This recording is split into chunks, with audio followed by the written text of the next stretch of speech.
culte d'enseignement de ce premier dimanche du mois d'avril.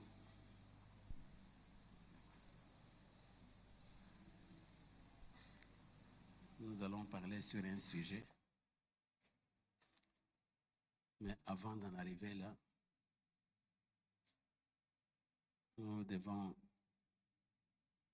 voir cette histoire et savoir maintenant qu'est-ce qui peut être à la base.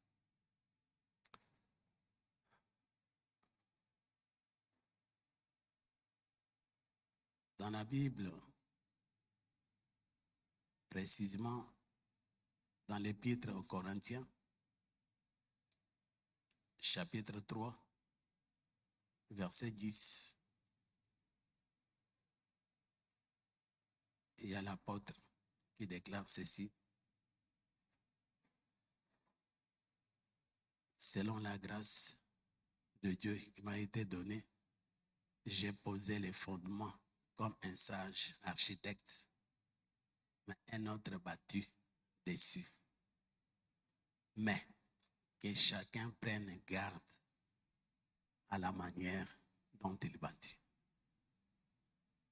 Nous sommes dans 1 Corinthiens chapitre 3, verset 10.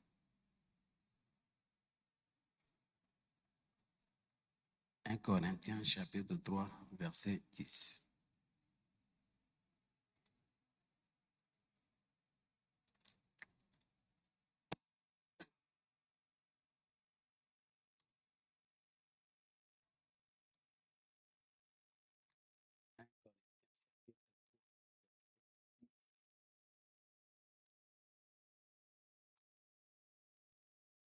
Vous avez trouvé la place? Ensemble, nous lisons. Selon la grâce de Dieu qui m'a été donnée, j'ai posé les fondements comme un sage architecte et un autre battu dessus. Mais que chacun prenne garde à la manière.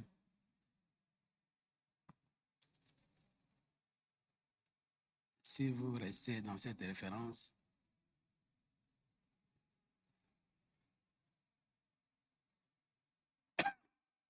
Dieu ne défend personne de bâtir. Mais l'attention est tirée sur quoi? La manière de bâtir.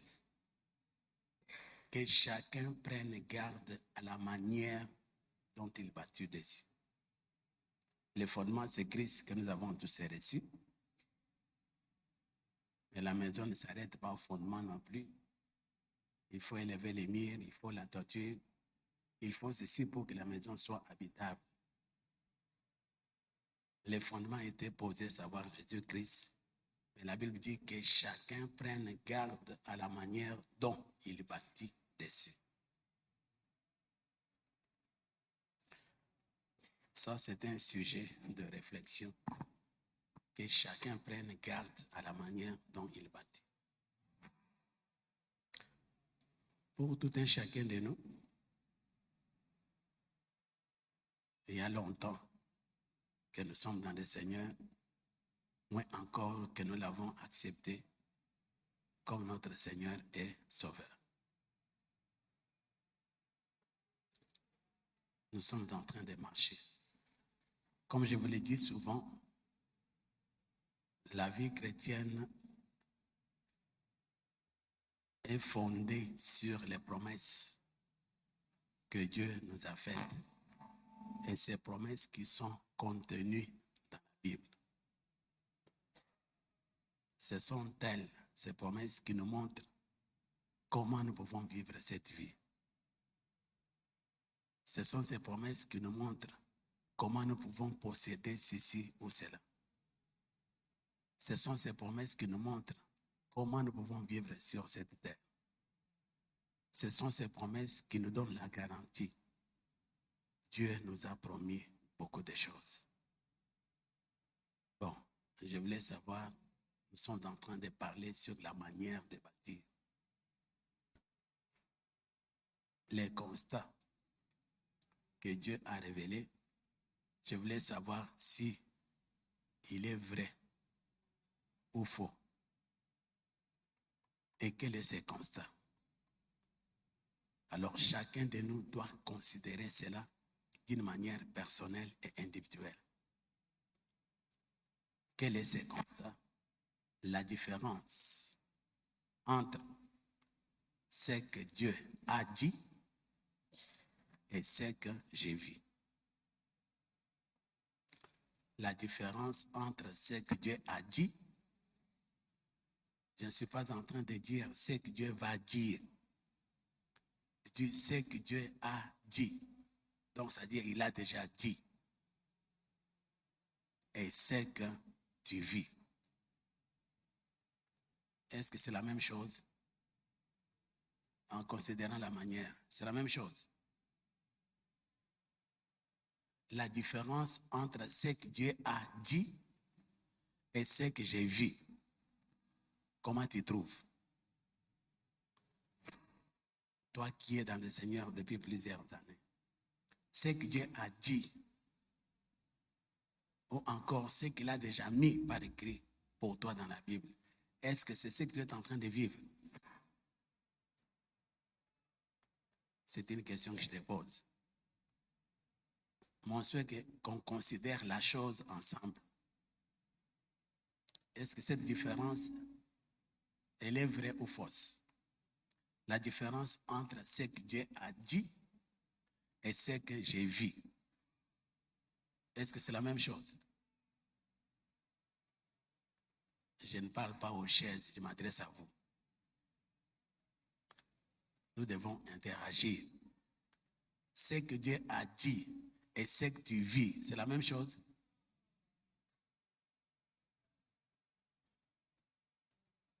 Je ne sais pas si vous êtes en train de me faire comprendre. Est-ce que vous avez remarqué cette différence entre ce que Dieu a dit et ce que tu vis? Est-ce que c'est la même chose? Et pourquoi la différence?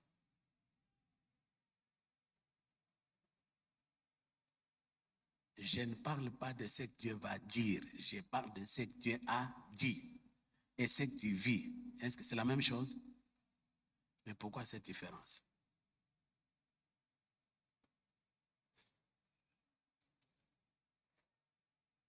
Vous savez, si ces contrastes demeurent, la vie spirituelle risque de devenir une frustration. Pourquoi Dieu dit ça?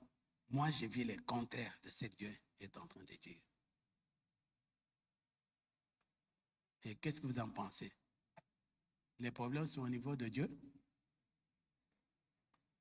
Est-ce que les problèmes c'est Dieu ou bien les problèmes c'est toi? Donc, en principe, les problèmes ce n'est pas toi.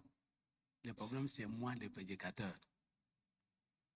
Parce que peut-être je ne t'ai pas fait comprendre comment tu peux vivre ce que Dieu a dit. Mais si tu sais comment vivre ce que Dieu a dit et que tu ne le vis pas, c'est là où tu es responsable. Soyez bénis. C'est ainsi que le sujet que je vais traiter ce matin s'intitule « Agir par ou sur sa parole ». Agir par ou sur sa parole. Agir par ou sur sa parole.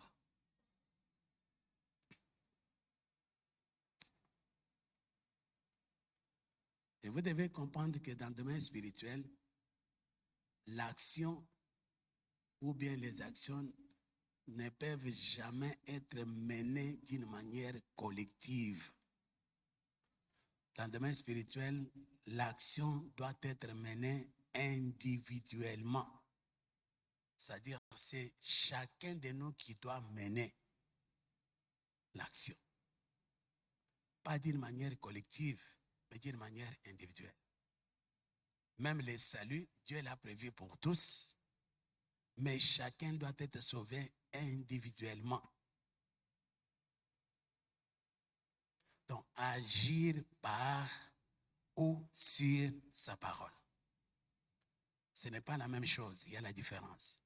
Lorsque j'ai dit agir par la parole, c'est-à-dire j'agis d'après ce que Dieu a déjà dit. Mais quand je dis agir sur la parole, c'est-à-dire là, je viens de recevoir quelque chose de particulier de la part du Seigneur. Une parole spécifique que Dieu me communique. Là, maintenant, je dis j'agis sur la parole. Mais dans un premier temps, tous nous sommes appelés à agir par la parole. Tout commence que par là. Ce qui est frustrant, c'est ce que je suis en train de vous dire. La différence entre ce que Dieu a dit et ce que j'ai vu. Ça ne doit pas être ainsi. Parce que c'est lui qui nous a donné les promesses, dit la Bible, il est fidèle. Et ses promesses sont oui et amen. Mais pourquoi la différence entre ce qu'il a dit et ce que j'ai vu? La plupart, nous n'agissons pas par la parole de Dieu. Pour agir sur la parole, il faut la connaître bien sûr. Savoir qu'est-ce que Dieu a dit dans sa parole. Je donne un exemple. L'exemple que je donne, je l'ai tiré dans l'épître de Pierre. 1 Pierre chapitre 5, verset 8 et 9.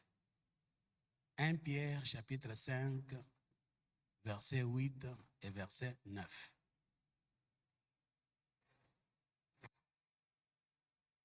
Pourquoi la différence entre ce que Dieu a dit et ce que j'ai vu? Ce n'est pas encourageant. Si Dieu peut me dire des choses, moi je vis le contraire de ce que Dieu a dit, ce n'est pas intéressant. Nous sommes appelés à vivre ce que Dieu a dit dans sa parole. Là, la vie chrétienne maintenant prend tout son sens. 1 Pierre chapitre 5, verset 8 et verset 9. Est-ce que vous avez trouvé la place? Ensemble, nous lisons.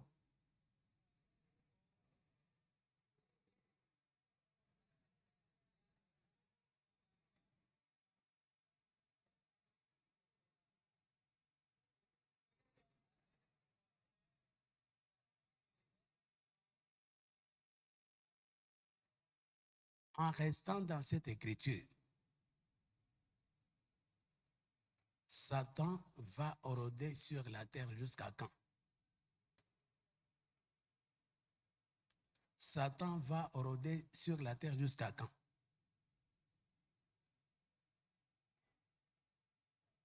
Vous avez lu? La question est de savoir maintenant jusqu'à quand Satan va rôder sur la terre, cherchant qui dévorer.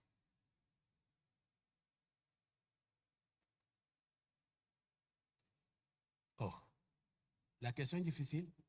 Jusqu'à quand Satan va rôder sur la terre, cherchant qui dévorer? Jusqu'à quand?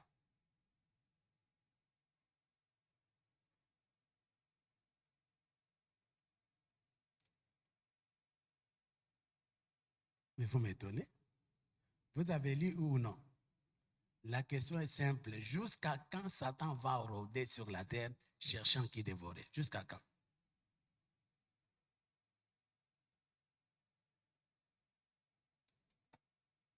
Tant que la terre subsiste. Tant que la terre subsiste. Aussi longtemps que Jésus n'est pas retourné pour prendre l'église, Satan va continuer à faire quoi? À rôder. Pourquoi il rôde? Cherchant quoi? Cherchant qui dévorer.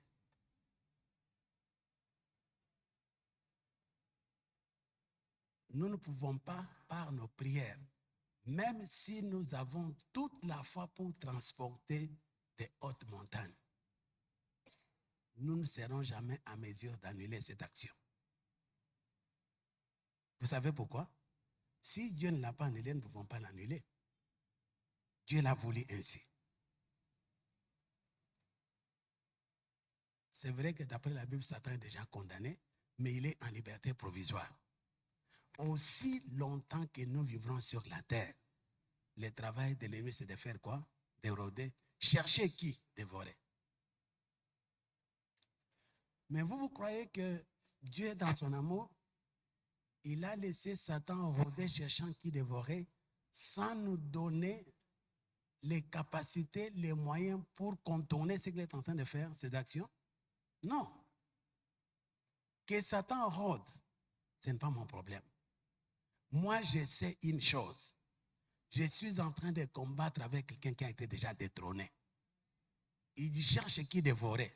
Si tu te trouves dans une position quelconque, tu n'es pas sûr de ce que Dieu a déjà écrit pour toi. Il va te dévorer. Et vous constaterez comme moi que ce ne sont pas seulement les païens qui meurent, hein. Il y a même des chrétiens qui meurent. Et vous le savez bien que la mort ne vient pas de Dieu, ça vient de qui? Du diable. Les rôdeurs, c'est son travail. Aussi longtemps que la terre subsiste et que Christ n'est pas encore revenu sur la terre pour prendre l'église, l'ennemi va continuer à faire quoi? À rôder, cherchant qui dévorer.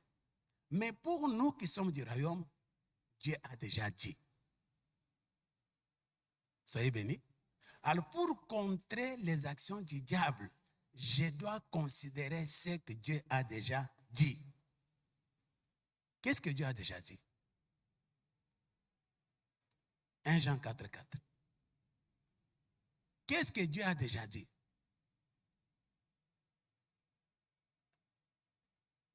Par rapport à Satan, par rapport à ses rôdeurs. Qu'est-ce qu'il a déjà dit?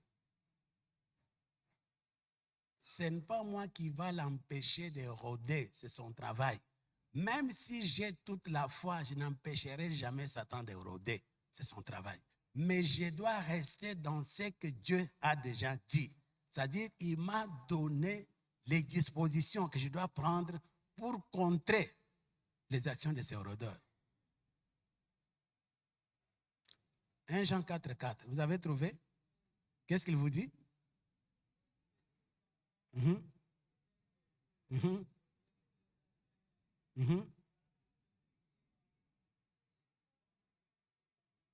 Voilà ce que Dieu a déjà dit.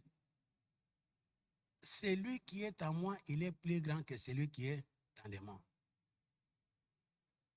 Ces deux références ne se contredisent pas. Hein? Je dis que quelle que soit une si grande foi que je puis posséder, je ne peux pas empêcher Satan de faire quoi? De rôder. Rôder, c'est son travail. Si Dieu ne l'a pas arrêté, moi, je ne peux pas l'arrêter. Parce que la foi, c'est ce que Dieu a dit. Dieu n'a pas dit maintenant qu'il a déjà arrêté ou bien empêché Satan de rôder. S'il l'a laissé rôder, ce n'est pas moi qui va l'empêcher non plus. Moi, je dois me soumettre à ce que Dieu a déjà dit dans sa parole. Le verset 9, qu'est-ce qu'il dit? 1 Pierre 5, verset 9.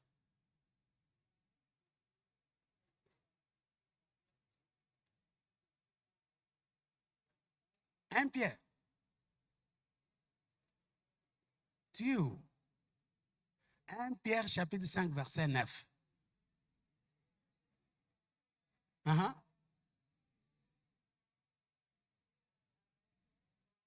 Qu'est-ce qu'il faut faire? Résister lui. Comment?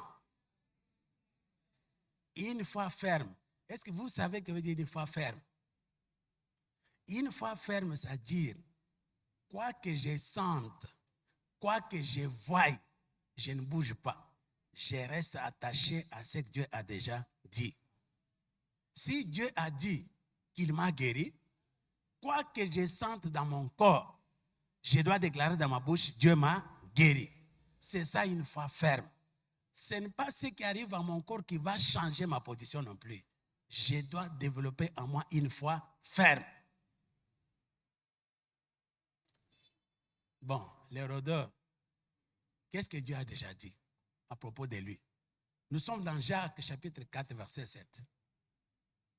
Jacques chapitre 4, verset 7.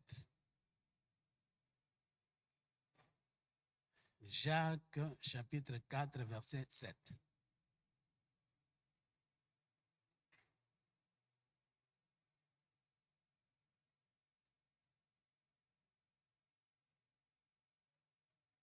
Jacques chapitre 4, verset 7.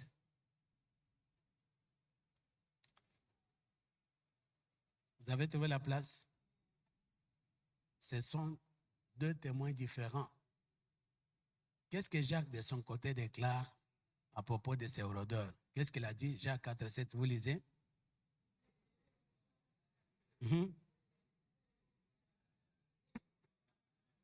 La Bible me dit, je dois me soumettre à qui? Et puis résister à qui? Au rôdeur. Quelle est la fin? Qui doit fuir? Lui ou bien moi? Mais pour que Satan puisse fuir loin de moi, la condition que je dois me soumettre à qui? Répétez, se soumettre à Dieu revient à dire, se soumettre à sa parole. Soumettez-vous donc à Dieu. Je me soumets à sa parole. Je résiste au diable. La Bible dit, il fera quoi? Il fuira loin de moi. Entre moi et le diable, ce n'est pas moi qui dois fuir, c'est Satan qui doit fuir.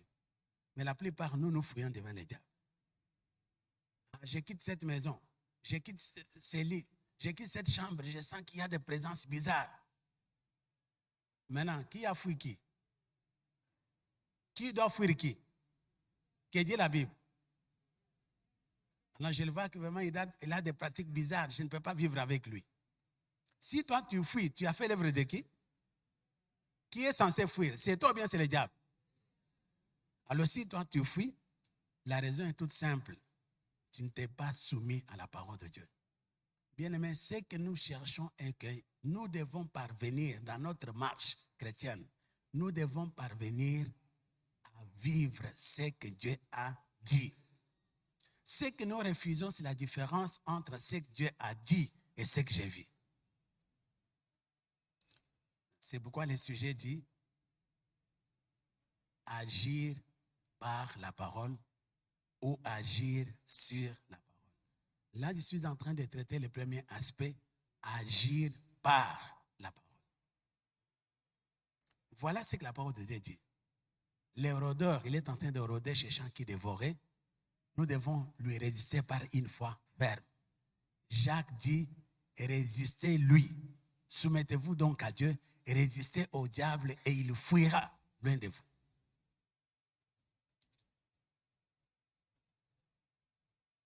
Donc quand on dit résister, il y a un contrepoids. Lui cherche à me renverser, mais je fais quoi? Je lui résiste. Mais par quoi je peux lui résister en tant qu'esprit? Cette résistance n'est pas physique, parce que je ne vois pas le diable. Mais là, dit, je dois lui résister. Comment? Comme il est esprit, je dois aussi lui résister par l'esprit. Et dans ces batailles ici, ma capacité de résistance, c'est ce que Dieu a dit, ou encore ce que Dieu a déjà mis par écrit pour moi. C'est avec cela que je dois résister à qui? Au diable. Qu'est-ce que nous recherchons? Nous devons vivre ce que Dieu a déjà dit. Vous savez que ça ne fait pas témoignage. Ça ne fait pas témoignage non plus. Si nous vivons les contraires de ce que Dieu a dit, la vie chrétienne n'a pas son sens. On peut tout vous enseigner, mais si vous ne parvenez pas à vivre ce que Dieu a déjà dit, c'est une frustration.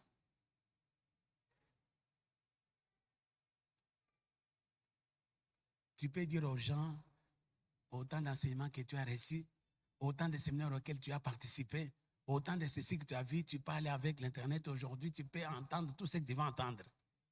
Mais si ce que tu vis est contraire à ce que Dieu a dit, ça n'a pas de sens. Tu peux entendre la parole de Dieu matin, midi, soir. Tu peux changer d'église, tu peux changer de pasteur, tu peux faire tout ça. Mais si ce que Dieu a dit est différent de ce que tu vis, je te dis que tu n'es pas encore arrivé.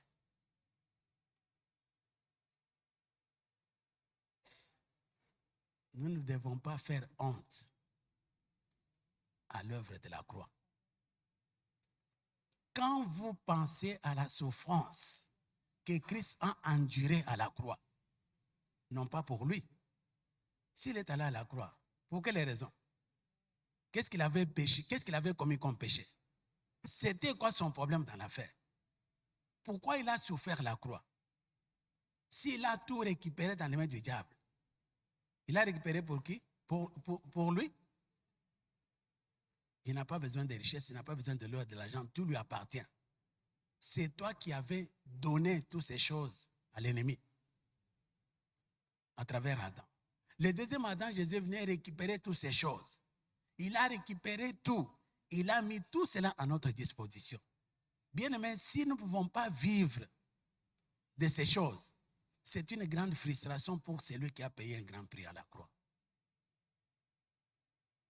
C'est comme je l'ai dit souvent à l'écossais, ne sois pas une déception, ni pour Dieu, ni pour ceux de ta génération. La plupart des cas, nous décevons toujours le Seigneur. Parce que là où il est en train de voir comment mes enfants, mes fils pour qui Jésus a payé le prix, la manière dont ils se comportent vis-à-vis du diable, alors Dieu est frustré et dit, mais Jésus, toi qui es allé mourir par ces gens-là, je ne comprends pas. Avec tout ce que tu as enduré là, comment ils peuvent continuer à vivre de telle manière? Soyez bénis. C'est pourquoi, bien-aimés, nous devons tout faire de telle sorte que nous puissions vivre ce que Dieu a déjà dit dans sa parole. C'est ça la beauté de l'évangile. Ça fait plaisir lorsque nous vivons ce que Dieu a déjà dit dans sa parole. Je peux même en être fier, dire aux gens, moi là, je suis en train de vivre ce que Dieu a déjà dit dans sa parole. Soyez bénis. Je vais aborder un domaine que je vais traiter peut-être dans 2 ou 3 références. J'aborde le domaine de la santé et de la guérison divine. Et là, je suis en train de parler sur agir par la parole. Agir par la parole. Chacun de nous est appelé à agir par la parole. C'est-à-dire quoi? Tu agis en fonction de ce que Dieu a déjà dit dans sa parole. Que ta vie devienne ce que Dieu a déjà dit. Sinon, le reste n'a pas de sens. Tu peux écouter, tu peux entendre, tu peux faire ceci, tu peux faire ceci. Si ce que tu vis, ce n'est pas ce que Dieu a dit, la vie chrétienne n'a pas son sens.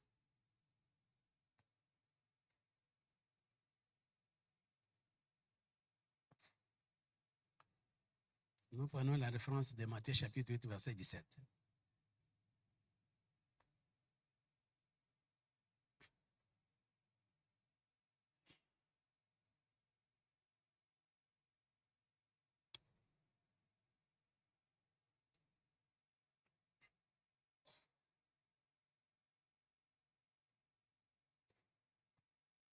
Ça, c'est quelque chose qui m'étonne.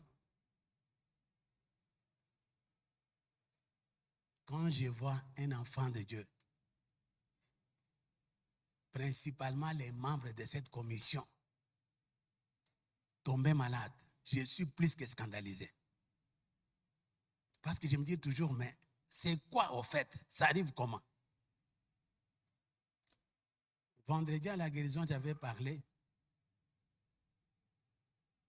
sur la foi qui sauve et qui guérit.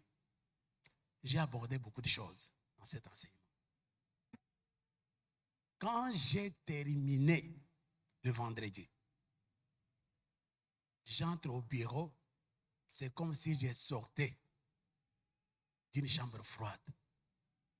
J'ai senti un froid inhabituel envahir mon corps. La gorge a commencé à gratter. J'ai dit, il est tellement fâché pour me dire que comme tu viens de dévoiler les secrets là, je vais te prouver. Je n'ai pas prié par rapport à la chose. Ceux qui étaient là vendredi savent ce que j'avais traité. L'unique référence par laquelle je suis assis dans la guérison divine, je réponds toujours au diable, il a pris. Il a pris. Quand je dis il a pris, c'est-à-dire c'est tout. Tu ne comprends pas le langage. Satan, si tu sais lire, jette un peu un coup d'œil dans ma Bible. Il faut dire à Satan, si tu sais lire, j'ouvre ma Bible. Si tu peux jeter un coup d'œil, c'est pour voir ce qui est écrit. Lisons Matthieu chapitre 8, verset 17. Tu vas me dire, oh non, je connais. Si tu connaissais, tu n'allais pas tomber malade. Tu ne connais rien. Parce qu'il y a qui disent, non, parce que je connais cette référence. Si tu connais comme il fallait connaître, tu n'allais pas tomber malade. Tu n'allais pas. du moment où tu sens les corps ceci, donc tu n'as pas encore compris. Vous avez trouvé la place? Lisez, 1, 2, 3. Ce qui avait été dans le futur, bien au passé. Annoncé par qui? Est-ce que Esaïe et Matthieu ont vécu ensemble? Afin que ça accomplisse ce qui avait été annoncé par qui? Et qu'est-ce qui s'est passé? Et puis, il va prendre bien, il a pris. Est-ce que tu réfléchis à la chose? Regarde un peu ton voisin, dis-lui, voisin, c'est bien, tu as lu. Est-ce que tu as réfléchi? Explique-moi un peu. Dis à ton voisin, explique-moi un peu. Il a pris. Ça veut dire quoi?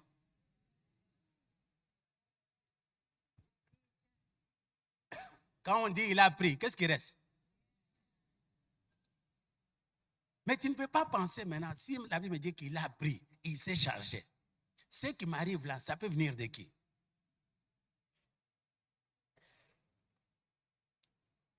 Alors maintenant, moi, je vais laisser le diable maintenant toucher mon corps comme ça.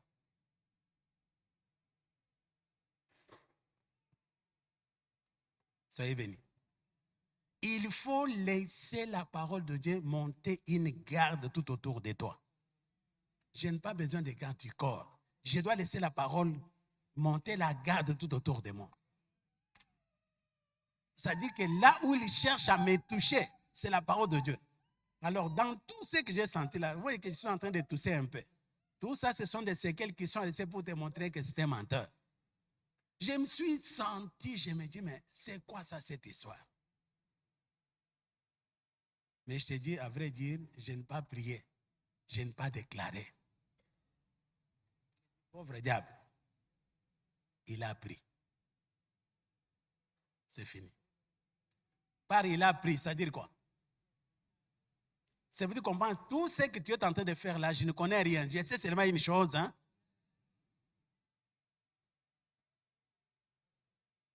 Vous savez, certaines situations dans votre corps, il faut seulement les minimiser. Si vous voulez réduire l'ennemi en ayant, minimise tout ce qui arrive à ton corps. Mais quand vous donnez la possibilité, je sens ceci. Ah, la couverture.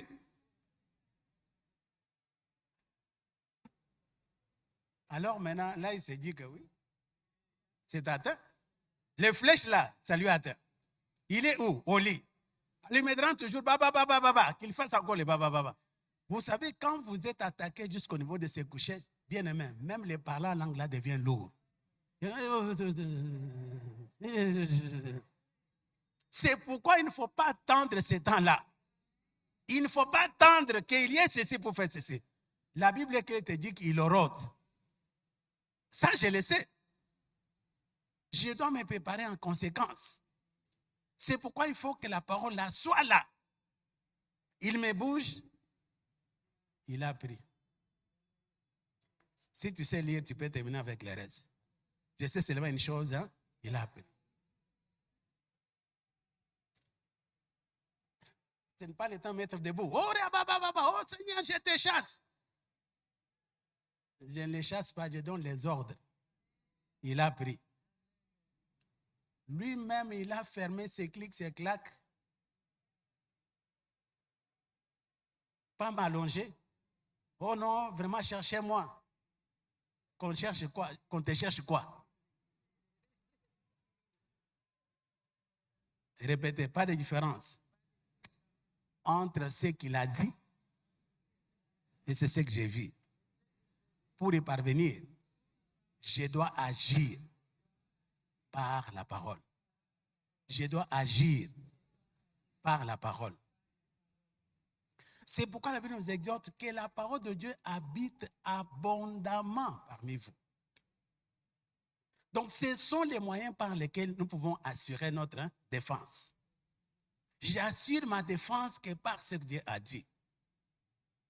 J'aime la parole de Dieu, pourquoi? Parce que c'est lui qui m'a fait les promesses, dit la Bible est comment? Fidèle. Et que toute parole qui sort de sa bouche ne peut pas retourner auprès de lui sans avoir réalisé c'est pourquoi il a déclaré. Ça me donne l'assurance que quand je suis devant une parole, vous savez quoi? bien-aimé, devant une difficulté, si tu as une référence, la parole de Dieu, dis-toi que la bataille est déjà gagnée à l'avance. Pourquoi? Parce que ce que Dieu a dit, c'est ce qui va arriver. Avec la parole de Dieu, je peux changer chaque circonstance et chaque situation. Mais si je n'ai pas la parole de Dieu avec moi. Acte chapitre 10, verset 38. Ça vous donne la permission, la possibilité plutôt, de récolter quand même quelques références ou bien quelques promesses au sujet de la santé et de la guérison divine. Vendredi, je disais, moi là, je ne peux pas parler guérison, moi je parle santé. Pourquoi? Parce que pour la guérison, je suis déjà guéri. Maintenant, je nage dans la santé divine. L'ennemi a dit, ah, toi tu n'as pas besoin de la guérison, je vais essayer. Mais quand il est venu, je lui dis seulement, écoute, pauvre diable, il a pris. Je m'arrête là. Si tu sais lire, termine le reste de la phrase. Il a pris quoi? Et puis, je dis seulement, il a pris. Comprends le reste. Quand on dit il a pris, il n'y a rien qui reste. Il a pris. Ça reste quoi? Rien. Ta foi là doit commencer quelque part. Nous sommes dans Actes chapitre 10, verset 38. Agir par la parole. C'est ainsi que je peux réduire en ayant les actions du diable. Répétez, en agissant par la parole, je vais réduire en ayant les actions du diable.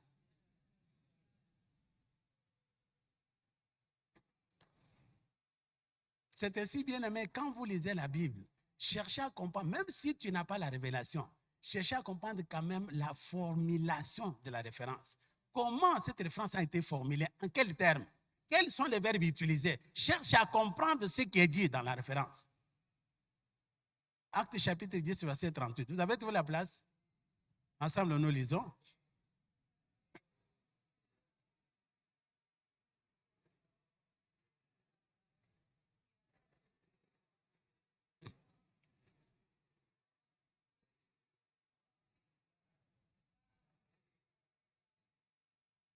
Comment commence la référence?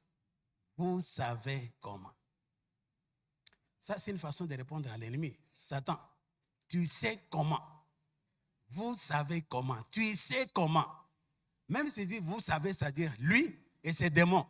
Vous savez comment. Vous savez comment quoi? Vous savez comment Christ vous a traité à la croix. Vous savez comment vous avez été crucifié, dépouillé à la croix. Vous savez ou non? Je vous dis souvent, il n'y a aucun démon de l'enfer qui ignore ce que Christ a réalisé à la croix. Parce qu'elle lui dit, il a dépouillé les dominations, les autorités et les a livrées publiquement en spectacle en triomphant d'elle sur la croix. Il n'y a aucun démon de l'enfer qui ignore ce que Christ a réalisé. Vous savez comment Dieu a oint du Saint-Esprit et des forces. Qui? Jésus de Nazareth, qui allait de lieu en lieu, faisant du bien et guérissant tout ce qui était sous l'empire du diable, car Dieu était avec lui.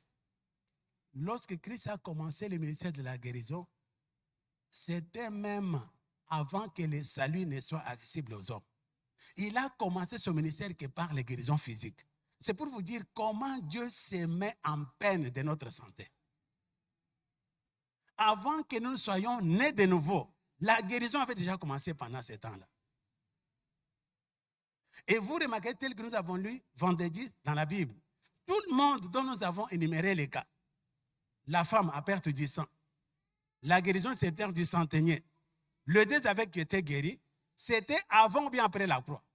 C'était avant la croix. Christ était encore vivant sur la terre. Il n'avait pas encore déclaré tout est accompli non plus. Mais il continue à faire quoi? À guérir les gens. Mais toi qui es dans le Seigneur, toi dont le Saint-Esprit est venu faire sa demeure chez toi, comment la maladie peut se permettre d'habiter chez toi?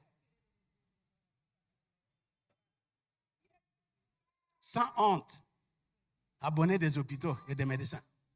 Et mon médecin a dit, bonne chance. Ton médecin a dit, jusqu'à ce que tu diras que là, il n'y a pas de solution à faire. Vous savez, parfois aussi, ils disent à la fin que va prier ton Dieu. Tu pries, va prier ton Dieu. Mais Dieu n'est pas quelqu'un sur qui nous devons nous reposer qu'à la dernière minute. Est-ce que vous comprenez ce que vous êtes en train de dire? Mais à quoi bon sert la vie chrétienne si nous ne vivons pas ce que Dieu a dit dans sa parole? Ça sert à quoi? Ça sert à quoi la vie chrétienne? Si les choses qui arrivent aux païens arrivent aux chrétiens, la vie chrétienne sert à quoi cette vie-là? Répétez à partir d'aujourd'hui. Je refuse la différence entre ce que Dieu a dit et ce que je vis. Désormais, je dois vivre ce que Dieu a dit dans sa parole. Est-ce que tu vas le vivre automatiquement? Non. Mais comment? Je dois me référer à ce que Dieu a dit dans sa parole. Je dois rester attaché, ferme dans ce que Dieu a dit. C'est pourquoi la Bible dit que résistez-lui avec une foi ferme. Une foi qui ne bouge pas. Une foi qui est fondée sur la véracité des Écritures. Mais disant quoi? Comme le Seigneur l'a dit, la posture ne peut pas changer non plus. Même si les circonstances me prouvent le contraire, je reste attaché à ce que Dieu a dit. C'est ça, agir par la foi. Et je t'ai dit qu'agir par la foi, ce n'est pas collectif, c'est individuel. Chacun de nous doit agir sur base de toutes les promesses que Dieu lui a faites. Les promesses sont les mêmes. C'est ainsi dans la Bible, vous comprendrez que Dieu parfois parle d'une manière individuelle. Lisez-moi Proverbe chapitre 22, verset 20. Sois heureux si tu possèdes les Écritures en toi. Parce que si tu as les Écritures, ce sont ces Écritures qui vont te défendre contre les assauts du diable. Mais si tu n'en possèdes pas, tu n'as aucun argument de défense. Proverbe chapitre 22, verset 20.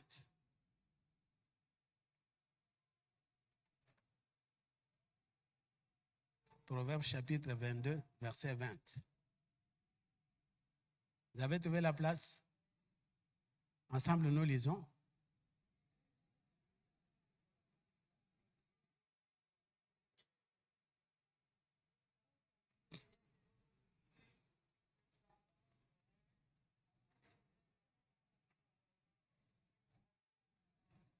Est-ce que vous pensez à ce que Dieu a dit?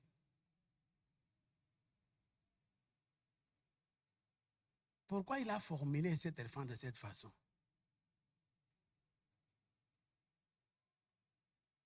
N'ai-je pas déjà pour vous? C'est ce qu'il a dit? N'ai-je pas déjà pour vous? Ce n'est pas ce que Dieu a dit dans sa parole. Parce qu'il comprend que chacun individuellement, il doit comprendre ce que Dieu a déjà dit. N'ai-je pas déjà pour toi mis par écrit des conseils et de réflexions pour t'enseigner des choses sûres, des paroles vraies, afin que tu répondes? Comme vous le savez, là, ce n'est pas Dieu qui va répondre. Qui doit répondre? Tu vas répondre au rôdeur sur base de quoi? Répétez, je dois répondre au rôdeur sur base de ce que Dieu a déjà dit dans sa parole. Parfois, nous faisons semblant. Oh non, cette référence-là, oh, je peux même la réciter par cœur. Mais tu la récites par cœur, on voit que l'ennemi est en train de te terrasser sur les lits là. Tu trembles. Tu te promènes avec les camokines et les biolokines dans les sacs. Oh, je reconnais par cœur. Ça ne veut rien dire. Nous voulons que ce qu'il a dit devienne ta vie. Là, maintenant, tu peux dire maintenant que j'ai vu, j'agis par la foi. N'ai-je pas déjà mis par écrit pour toi, chacun de nous individuellement, des conseils et des réflexions? Mais ce que j'aime dans cette référence, pour t'enseigner des choses sûres, des paroles vraies, afin que tu répondes. Je réponds à qui? Répétez, au rôdeur. Je dois lui répondre par des paroles sûres et vraies. Où est-ce qu'on trouve les paroles sûres et vraies? Vous savez quoi? Dans les royaumes de Dieu, je ne peux pas posséder autrement que ce que Dieu a déjà dit dans sa parole. Je ne peux pas chercher à obtenir autre manière que par ce que Dieu a déjà réalisé dans sa parole. Lui, il m'a dit que tu dois répondre par des paroles sûres et vraies. Si j'emprunte une autre voie, je ne verrai rien. La bonne manière d'obtenir, c'est de rester dans ce qu'il a déjà mis par écrit pour moi. Lui-même déclare que ce sont des choses sûres, des paroles vraies. Quand Dieu dit que c'est sûr, ça peut être comment? Ça peut être que sûr. Quand on dit c'est vrai, ça peut être comment? Mais comment c'est que Dieu déclare sûr et vrai ne te parviennent pas net? C'est toujours les plaintes de ceci, les plaintes de cela. Mais Dieu te dit et répond par des paroles sûres et vraies. Je répète, notre défi que nous devons relever est que nous refusons la différence entre ce que Dieu a dit et quoi? Et ce que j'ai vu. Si tu es l'enfant de cette commission, en tout cas, tu dois rejeter cette différence.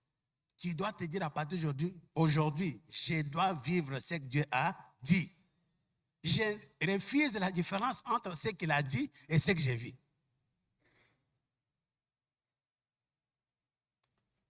Soyez bénis. Je n'ai pas encore en donné autant. Quoi? Des références sur la santé et la guérison divine. Dans chaque domaine de l'existence, nous devons posséder les Écritures avec lesquelles nous devons marcher pour répondre à celui qui nous envoie par des paroles sûres et vraies. Ce n'est pas en vain.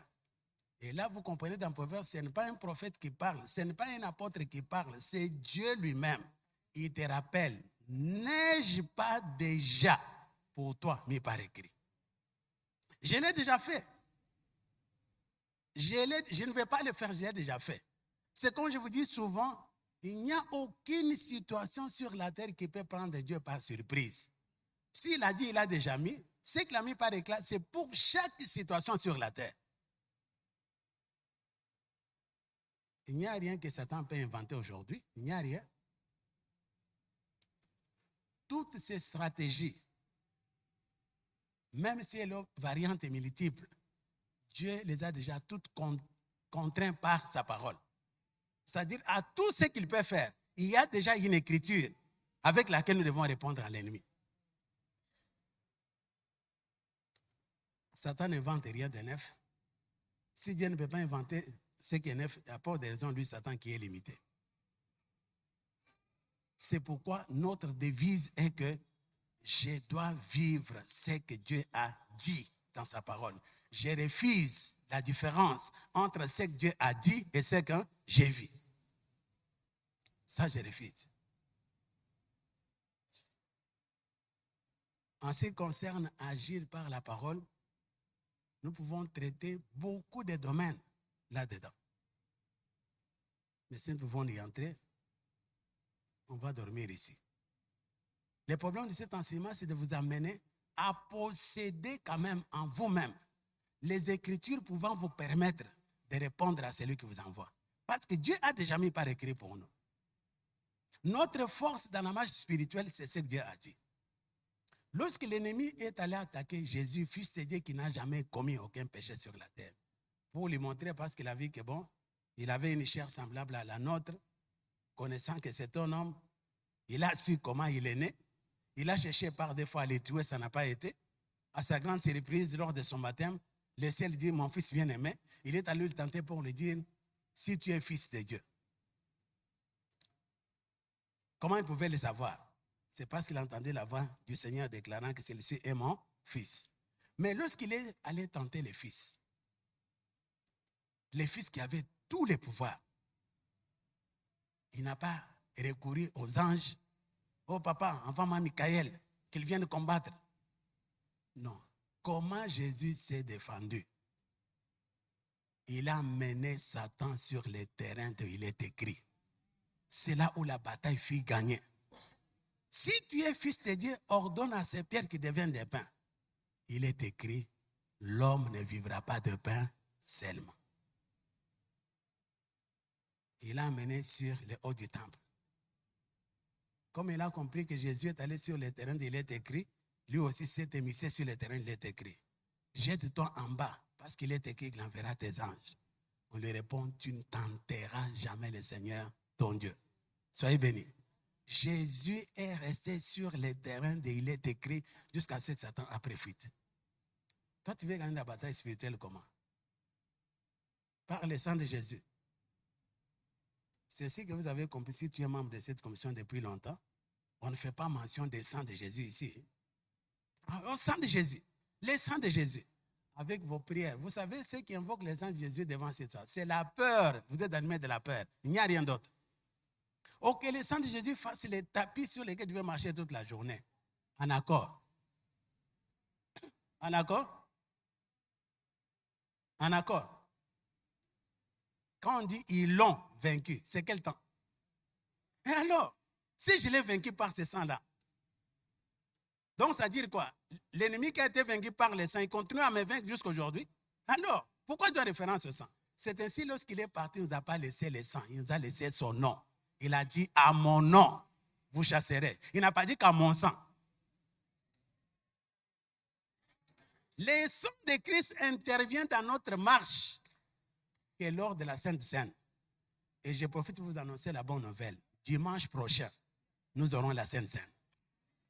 La Sainte Seine ici, le Seigneur m'en a parlé depuis jeudi.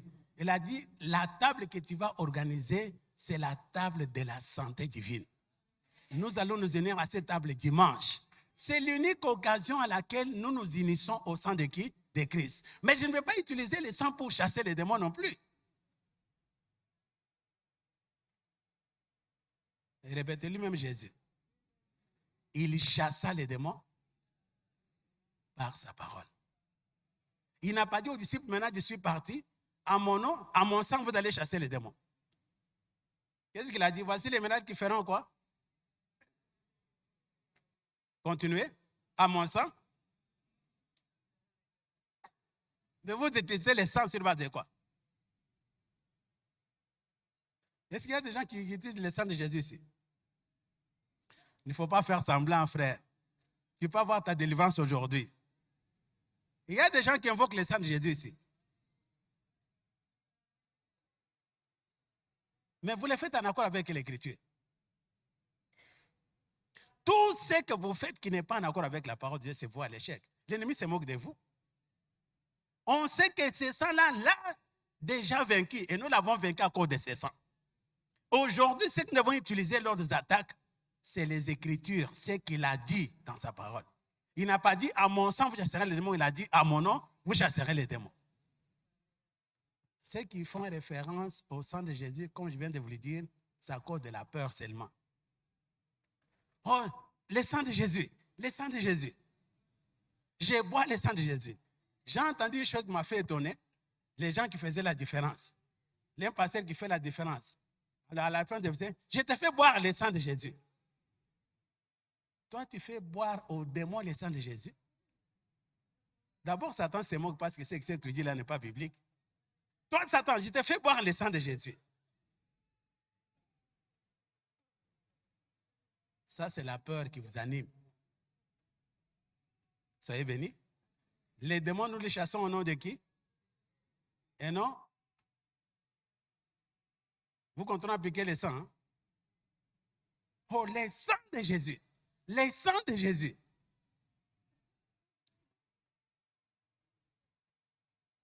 Vous savez, il y a beaucoup de gens qui font de leur foi que sur les expériences. Oh non, on priait. Lorsqu'on a invoqué le sang, on a quelqu'un en train de trembler. Maintenant, votre foi est fondée sur quoi? Sur le tremblement, parce que vous avez silencieux là tremblé. Donc, c'est ça la foi. La foi est fondée que sur ce que Dieu a dit dans sa parole. Non pas par les circonstances, non plus. Je l'ai dit pourquoi? J'ai entendu quelqu'un. Oh non, parce que ce que tu dis là, ce n'est pas vrai. C'est faux parce que moi, j'ai l'expérience. On était quelque part, maintenant on a prié, puis il n'y avait rien. Lorsqu'on a fait le sang de Jésus, maintenant la personne a commencé à bouger dans tous les sens. Il a commencé à trembler. Maintenant, votre expérience est fondée sur quoi? Sur les tremblements? Ça n'a pas de sens. C'est par le nom de Jésus que nous devons. Il nous a laissé son nom. Il ne nous a pas laissé le sang. Le sang a été versé pour vaincre l'ennemi à la croix. Il a déjà vaincu. Et en lui, nous l'avons également vaincu. Mais aujourd'hui, si l'ennemi s'avance, ce qu'il nous a laissé, c'est quoi? La parole. Nous devons utiliser les Écritures pour rappeler à l'ennemi ce que Christ a déjà réalisé à la croix pour nous. Soyez bénis. Répétez, je dois agir par la parole de Dieu, de sorte que je vive ce qu'il a dit dans ma vie. Et ce que je refuse, c'est la différence entre ce qu'il a dit et ce que je vis. Est-ce que vous avez compris? Est-ce que j'aurai des gens qui vont tomber malades ici dans cette église? Oh, mon corps a bougé. Que le corps ne bouge pas. Soyez bénis. Mais s'il arrivait que le corps bouge, ne t'en fais pas. Parle par un. Agis par un. Répétez-lui par un. Moi, je vous dis, c'est simple. Il me touche, je dis, il a pris. Si tu ne sais pas, si tu sais lire, termine le reste de la référence. Mais pour moi, je dis seulement, il a pris. Ça veut tout dire. Mais quand je dis il a pris, ce n'est pas de la blague, tu vois que seulement ça. Mais je l'ai dit avec toute ma foi. Parce que je sais dans mon cœur qu'est-ce qu'il a déjà fait par rapport à cela. Ce n'est pas une déclaration qui découle seulement de ma bouche, mais ça sort du fond de mon cœur. Parce que je sais qu'est-ce qu'il a déjà réalisé pour moi. Petit, il a pris.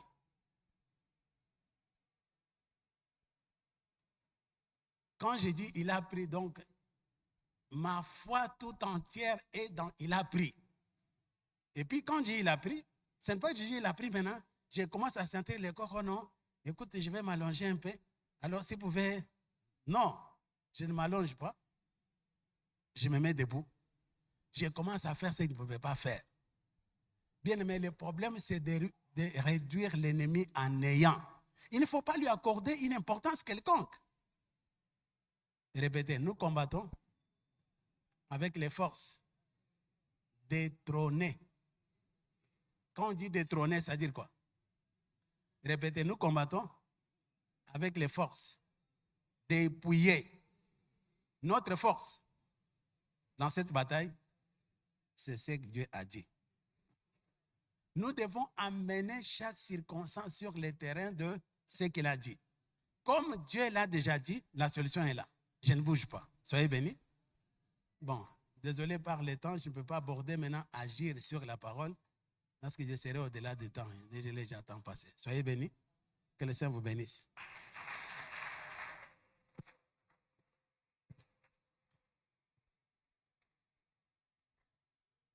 Je vais